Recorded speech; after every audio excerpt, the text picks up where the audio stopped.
Well, we're here to talk about my afterlife experience. One of the afterlife experiences, I should say, that I had experienced, which was quite peaceful and quite interesting. Because I want to talk about my second afterlife experience that I had talked to some people, mentioned it to some people, and some of the people who are strongly involved in the religious side of things, I guess you could say, had confirmed all of what I had mentioned. But during my second afterlife experience, I guess you could say, when I was on the other side, I encountered a very strong, well known, popular celebrity that very few people had got to met when he was here on Earth. But we'll talk about him later on. But I remember, you know, people saying when you go to sleep at night, when you dream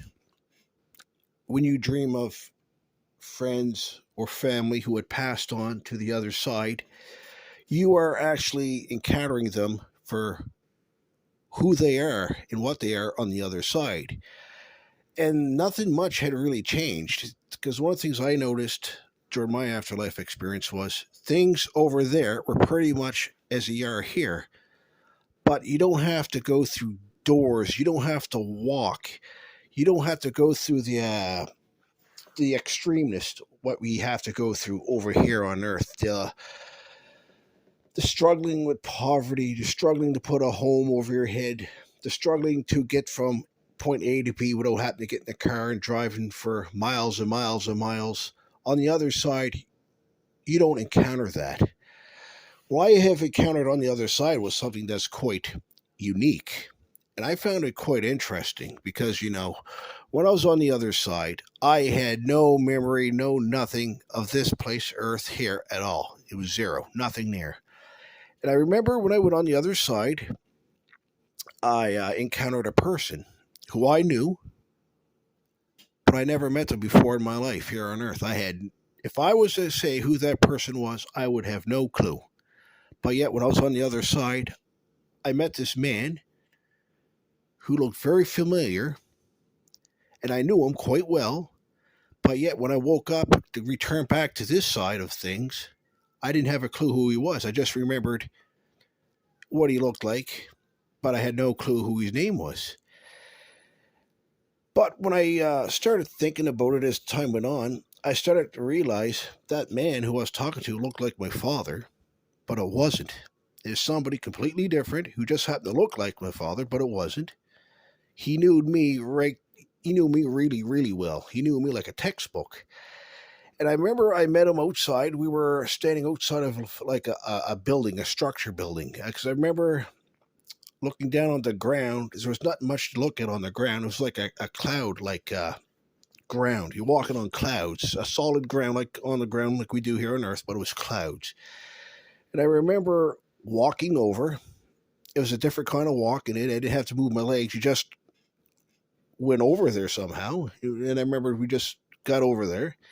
And I remember when we got to this building, it was like a university, a community college, but yet it was a library. He told me it was a library, and he wanted to take me inside. He wanted to show me a book, a certain book. So I trusted this guy. We had a good, strong connection, a good, strong relation. So I went with him. So we entered the library, went inside where all the books and stuff were. He said, Adam, pick a book, any book, doesn't matter, just pick a book. And I remember saying, well, I never was a fan of reading books. It just wasn't my thing. I just couldn't sit down. I just couldn't make the time, even if I had the time to read a book. And then he looked at me, he said, Adam, you don't have to read a book to understand what's in the book. He said, on Earth, people who can't read can read and understand what's being said quite perfectly just by looking at the pictures. And he said, you don't have to read. You don't have to be interested in reading. He said, just look at the pictures. And you tell me what it was about. So he reached up. He just grabbed any book. So he gave it to me. And I started opening it up. And I started looking at the pictures inside. I was shocked. I was surprised. And what was the book about? Myself. Everything that I had encountered on Earth was in that book. All my interests, all my personal interests that I had an interest in, women and all that stuff. That was all in that book.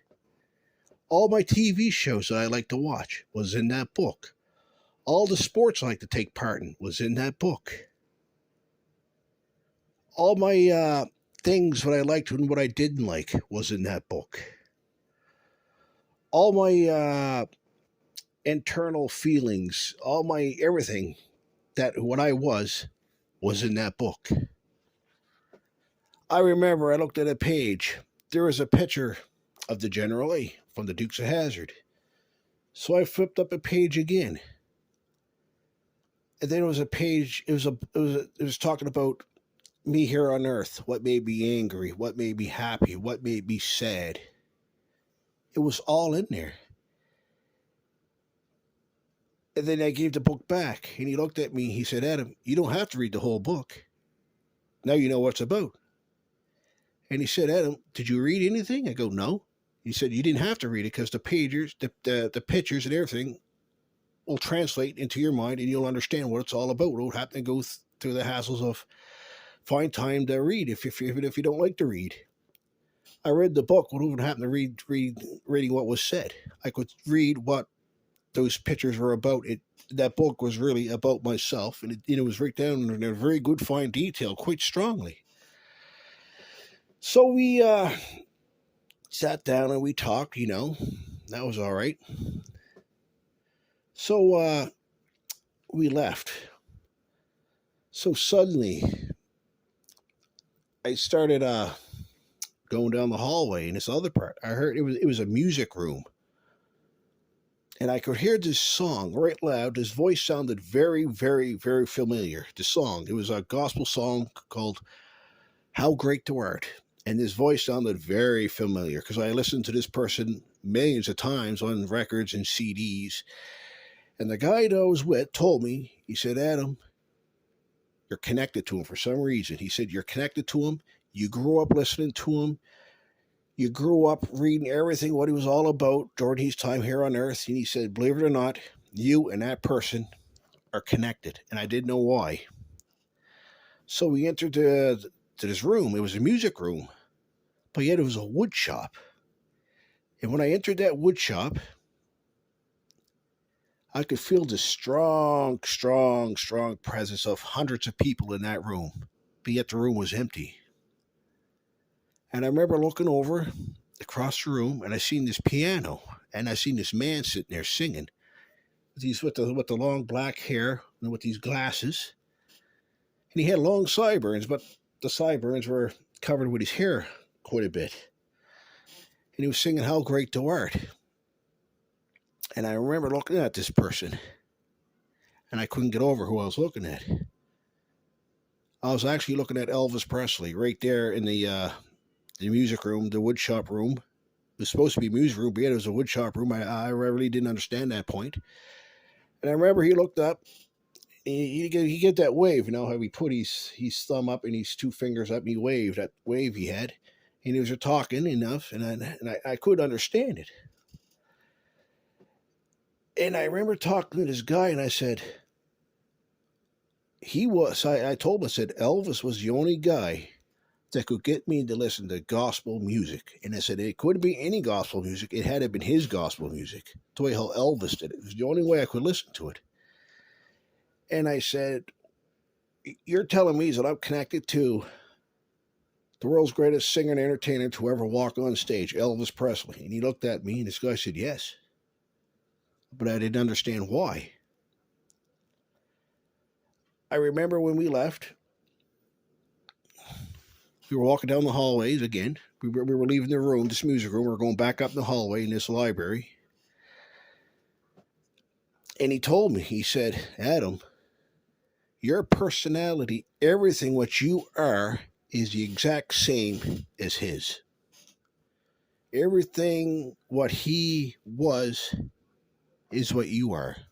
Your spiritual soul is connected with him. And he said, even though that you grew up reading all these documentaries, you did videos on him, you did documentaries on his stuff, everything what he was, you attracted his fans all around the world. His fans came up to you, various methods on Facebook, YouTube, Twitter, Instagram, in person. He said, Adam, Elvis knew what you were doing for him. He appreciated that. And people say that, when they're on the other side, that it doesn't end. Life doesn't end. And I would have to say that saying is true.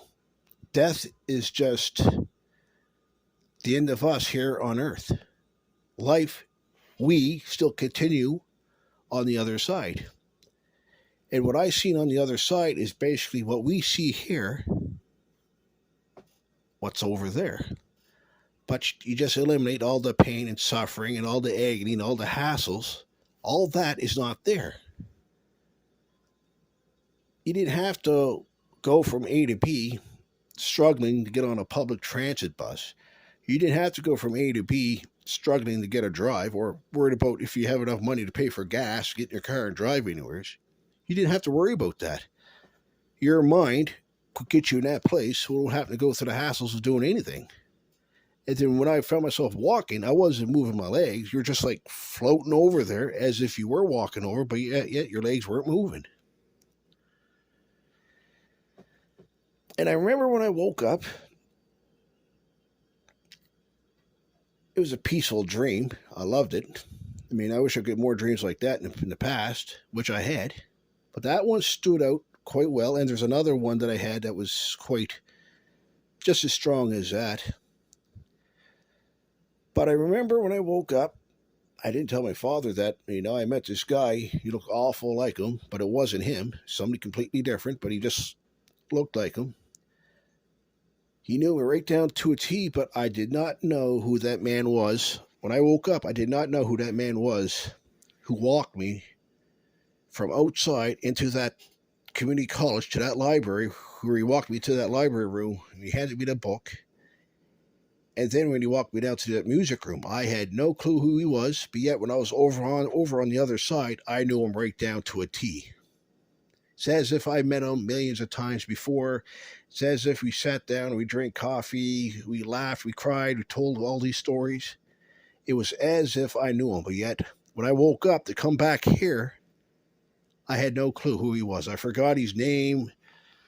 Actually, he didn't even tell me his name. I just knew automatically who he was on the other side. But when I woke up to come back here, I had no clue who he was. And one of the things that people say is that when you go to sleep at night, when you're dreaming, you're actually on the other side. And one of the things that they say is when you're dreaming, when you meet people, family, or friends who passed away, you're actually with them. But the thing is, you can't go to them. They got to come to you. And that's why I question, why did this guy come to me? Why did this guy walk me through this community college? Why did this guy walk me down to this long hall, down to this music room? In a room that felt like there was hundreds, thousands of people in this room when there wasn't. There was just this one guy playing the piano, singing How Great Thou Art. He looked very familiar. I couldn't place him. Even on the other side, I knew who he was, but I forgot he's a big, strong image of who he was here on Earth. I didn't know that. But when I woke up, I actually started to realize that I actually met Elvis Presley. And I mean, when I met him on the other side, he was the most generous, nicest person who you could encounter. Very nice, very heartwarming, nice person to meet. And I remember when I told this story to a woman who is in the religion, and she told me that